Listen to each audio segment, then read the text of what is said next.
Okay जी, हम लोगों ने यहाँ तक डिस्कस कर लिया हुआ था kappa 1 N1 is basically equal to this term.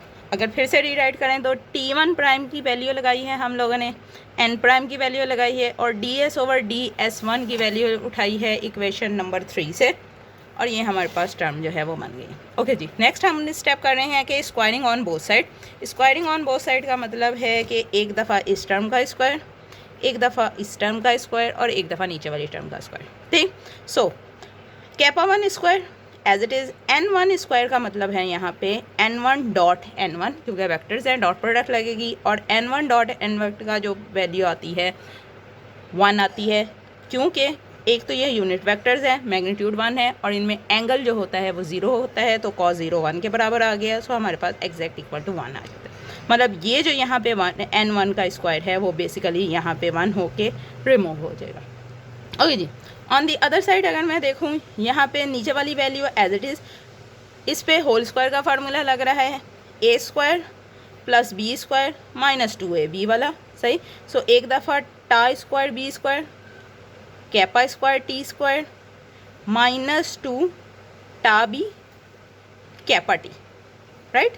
Okay जी, नेक्स्ट हम लोग क्या करने लगे हैं यहाँ पे, जिस तरह से N1 स्क्वायर जो था वो 1 में कन्वर्ट हो गया है, सिमिलरली रूल के हिसाब से B² जो है वो 1 में कन्वर्ट हो जाएगा और T² जो है वो 1 में कन्वर्ट हो जाएगा।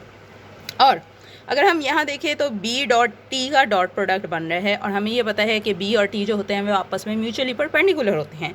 इसका मतलब ये है कि हमारे पास ये वाली जो टर्म है वो एग्जैक्टली इक्वल टू 0 आ जाएगी। सो अगर मैं रिमेनिंग टर्म को रीराइट करूँ तो kappa 1 square as it is, एक दफ़ा टा का स्क्वायर, एक दफ़ा कैपा का स्क्वायर, और नीचे वाली टर्म हमारे पास as it is, right.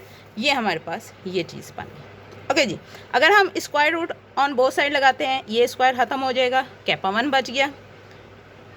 Addition का जो पॉइंट है तो under root as it is, सही।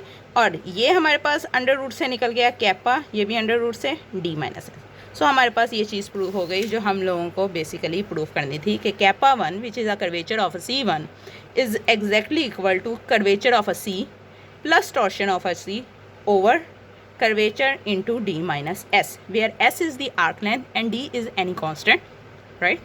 So हमारे पास ये थ्योरम जो है वो प्रूव हो गया है। सो हम लोगों ने इन इवोलेट्स का सेकंड थ्योरम जो है वो डिस्कस कर लिया। Thank you.